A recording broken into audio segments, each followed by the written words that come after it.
तो उनका दाव इसीलिए लग गया वहां उस समय 600 वर्ष पहले, क्योंकि हम शिक्षित नहीं थे। अब हम शिक्षित हैं और देवनागरी लिपि हम बहुत अच्छी तरह समझते हैं। संस्कृत भाषा भी देवनागरी लिपि में है, शब्दकोश हमारे पास है, तत्व ज्ञान हमारे पास है, हम आराम से इन वेदों का अनुवाद कर सकते हैं। लेकिन इससे पहले परमात्मा ने दया करी है कि इन्हीं के द्वारा यथार्थ ज्ञान अनुवाद करवा दिया कुछ एक श्लोकों में, नहीं तो ये इनको मालिक ने इनकी बुद्धि ऑफ कर दी और ये सच्चाई लिख गए। नहीं तो इन्होंने बहुत अड़ंगा कर रखा वेदों के अनुवाद में, जहां परमात्मा प्रत्यक्ष लिखा हुआ कि वो सह शरीर है, वो मानव सदृश शरीर है, उसका पता नहीं क्यों का क्यों अड़ंगा कर दिया। क्योंकि अनुवादकर्ताओं के मस्तिष्क में दानंद छपा हुआ था, दानंद का सत्यार्थ प्रकाश छपा हुआ था कि परमात्मा निराकार है, और वेद साकार बता रहे हैं, फिर भी वो तोते वाली रट लगा रहे हैं परमात्मा निराकार है, वेद निराकार बताते हैं, दानंद निराकार बताता है।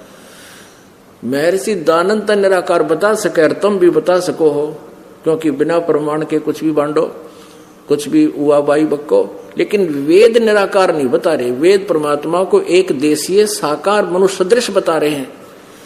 ऋग्वेद मंडल नंबर 9 सूक्त नंबर 82 मंत्र 1 में, 2 में और 3 में स्पष्ट किया है। वह परमात्मा जो सबकी उत्पत्ति करने वाला है, सर्व उत्पादक प्रभु, सर्व उत्पादक यानी सबकी सृष्टि करने वाला, रचना करने वाला, उत्पन्न करने वाला परमेश्वर सद्गुणों की वृष्टि करता है, वह पापों का नाश करता है। अंगारी है वो, कबीर अंगारी, अग माने पाप, हरि माने शत्रु, और वह राजा के समान दर्शनीय है, देखने योग्य है, साकार है। और वो परमात्मा बिजली जैसी गति से, अति गतिशील पदार्थ के समान वहां से चलकर श्रेष्ठ पुरुष को, जो दृढ़ भक्त होता है, उसको मिलते हैं। और किस उद्देश्य से मिलते हैं? उनको ज्ञान देता है। ऋग्वेद मंडल नंबर 9 और सूक्त नंबर 96 के मंत्र 16 से लेकर 20-21 तक स्पष्ट किया है कि हे परमात्मा, आपका वो गुप्त नाम कौन सा है, उसका ज्ञान कराइए। आपका वास्तविक रहस्य में वो श्रेष्ठ नाम कौन सा है।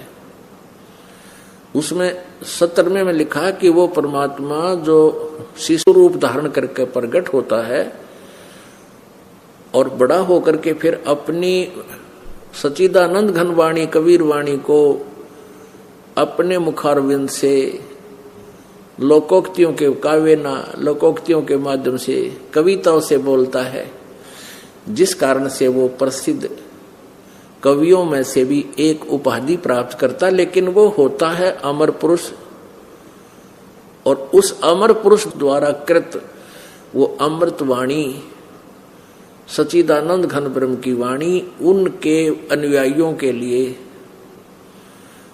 अच्छी आत्माओं के लिए ऋषि मना, ऋषिकृत सवर्षा यानी बहुत आनंददायक होती है, उनको बहुत प्यारी लगती है मालिक की वाणी, सच्चिदानंद घन ब्रह्म की वाणी।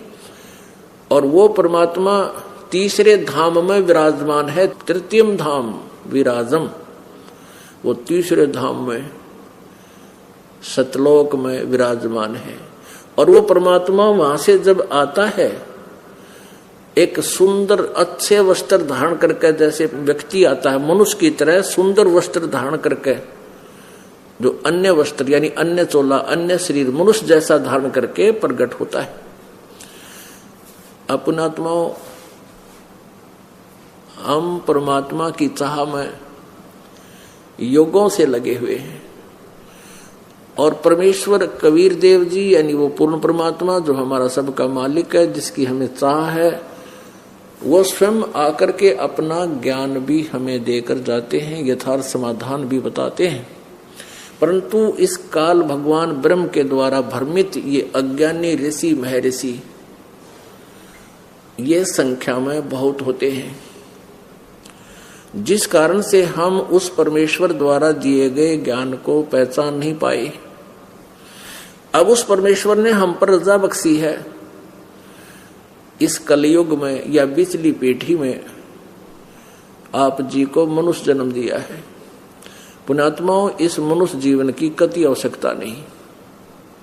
यदि हम इसमें भक्ति नहीं करते, सत साधना हमें प्राप्त नहीं होती, पूर्ण गुरु नहीं मिलते, तो यूजलेस है ये मनुष्य जीवन। इसमें केवल पाप इकट्ठे होते, शुभ नहीं बन पाता। अन्य जो प्राणियों का जीवन है उसमें वो केवल अपना कर्म भोग रहे होते हैं, और हम अपने कर्म भोग के साथ हम अपने कर्म भविष्य के बना भी रहे हैं। संचित कर्म भी हमारे हो रहे हैं, क्रियमान कर्म हमारे हो रहे हैं जो संचित कर्मों में ऐड होंगे, और अन्य प्राणी अपने केवल संचित कर्मों से प्रारब्ध प्राप्त करके भोग रहे हैं। और मनुष्य जीवन में हम जो क्रियमान कर्म जो कर रहे हैं, इनका अकाउंट बनता है और हमारे संचित कर्मों में ये जुड़ते हैं। तो मनुष्य जीवन, यदि हमें सतभक्ति नहीं है तो मनुष्य जन्म की कति आवश्यकता नहीं है। पुण्यात्माओं, हम ज्ञानहीन हैं, तत्व ज्ञानहीन हैं। भले ही मानव ने कंप्यूटर बना लिए, आकाश में विमान भी छोड़ दिए, पर परमात्मा की महिमा को वो 0.01 भी नहीं समझ सकते और ना समझ सके। ठीक है, हमने चाहिए बहुत बड़े उपकरण नजर आते हैं, परंतु इस मनुष्य जीवन का यूं काम नहीं है। अब पृथ्वी, इतने मनुष्यों के लिए पृथ्वी कोई छोटी कोई ना, और यहां पर किसी वस्तु का अभाव नहीं है।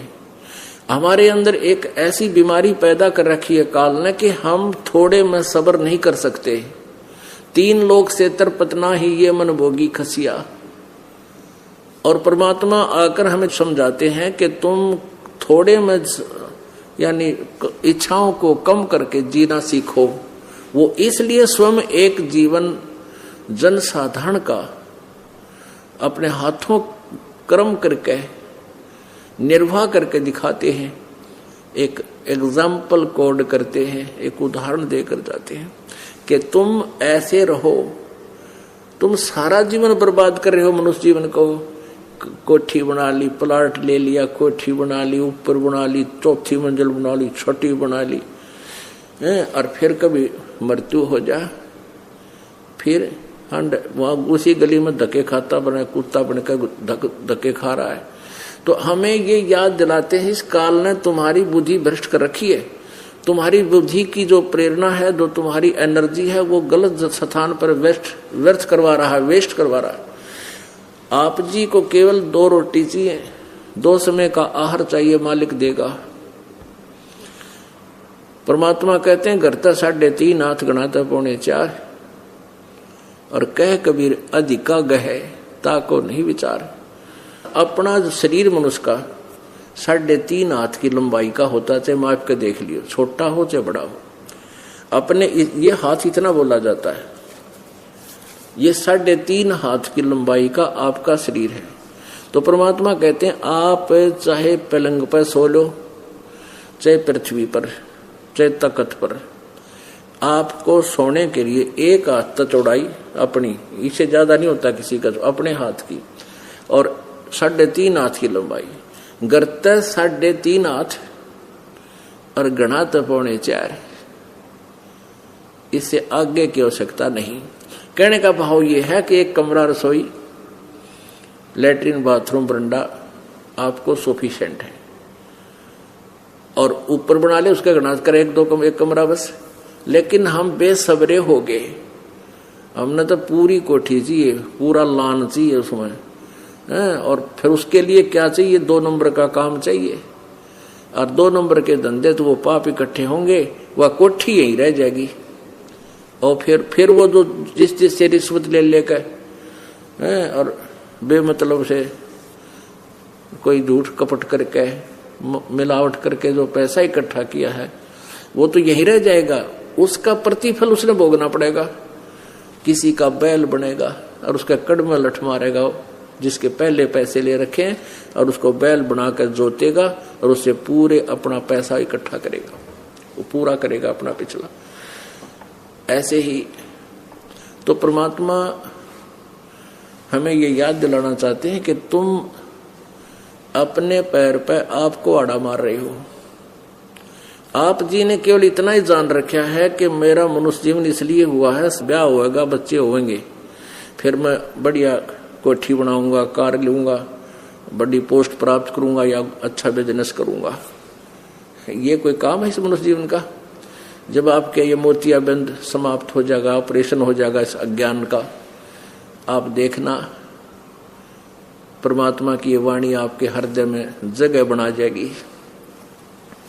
सर्व सोने की लंका होती रावण से रणधीरम, एक पलक में राज विराजी जम के पड़े जंजीरम। भक्ति बिना क्या होते हैं ये भरम रहा संसारे, रति कंचन पाया नहीं रावण चलती बार।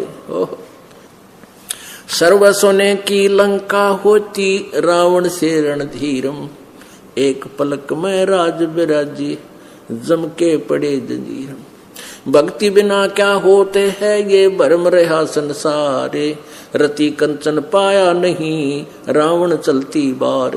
ओह, सर्व सोने की लंका थी, किसा को बद्दी था, करके भक्ति सिद्धि प्राप्त रिद्धि प्राप्त करके, और सोने की लंका जैसे हम गारा की ईंट पका के और मकान बनाते हैं, वो सोने की ईंट बना के, छोटी छोटी ईंटें होती थी पहले, और उनसे सोने ही की वो गारा बना के और महल बनवा रखे थे उसने।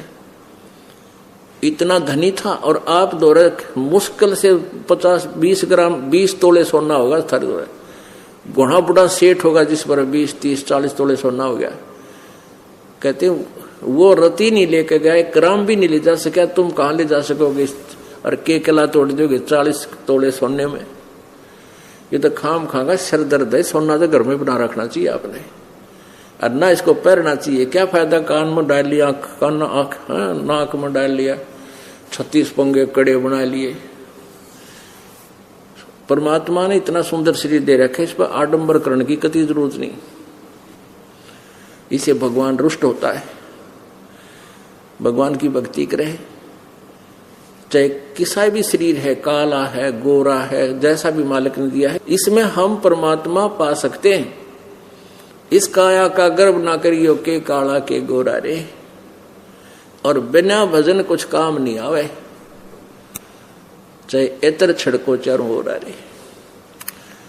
तो पुणात्माओं धीरे धीरे, क्योंकि हम इतने इस सामाजिक माहौल में हम इतने गहरे चले गए कि वहां से वापस आना अपनी पटरी पे हमारे लिए कठिन हो रहा है। हम दलदल में धस गए। लेकिन परमात्मा का सहारा आपको एक क्रेन का काम करेगा। एक तो ज्ञान होगा, फिर परमात्मा की शक्ति आपके साथ होगी। अब जैसे मीराबाई को जब ज्ञान हुआ, उसने नहीं ना समाज देखा, ठाकुरों की लड़की थी वो, ठाकुरों की, और ठाकुर समाज में बहन बेटी को घर से बाहर नहीं जाने देते थे। वो पर्दों में रखा करते थे, स्वयं उनके नौकर होते थे, नहीं होते थे तो स्वयं मेल यानी मनुष्य सब मजदूरी करते थे या खेतों में काम करते थे, और उनको घर से बाहर निकलना नहीं देते थे औरतों को। और अगर घर से बाहर जाए तो उसकी अपनी बेइज्जती माना करते थे, बहुत घनी इंसल्ट मानते थे। उसमें मीराबाई का समझ में आ गया कहानी, और उसने मंदिर में जाना प्रारंभ कर दिया। बहुत विरोध हुआ, मां भी लड़ी, पिताजी ने भी खूब धमकाई, लेकिन नहीं मानी। शादी कर दी जल्दी सी। शादी करने के बाद भी उसका पति बहुत अच्छी आत्मा का था, उसने भी उसकी आत्मा को दुखा नहीं, और राजा था इसलिए उसको कोई टोक नहीं सका। उसका रास्ता खोल दिया भगवान ने, वह मंदिर में जाने लगी। 1-2 नौकरानी साथ भेज देता उसका पति। फिर दुर्भाग्य साथ रहता है, वो पति की मृत्यु होगी, देवर ने बहुत कुफर तो ले घर से बाहर जाना बंद कर दिया, लेकिन वो रुकी नहीं, फिर भी जाती रही। फिर उसी संघर्ष में परमात्मा मिल गए। अब परमात्मा कहते हैं 68 तीर्थ जाइए मेले बढ़ा मिलाप,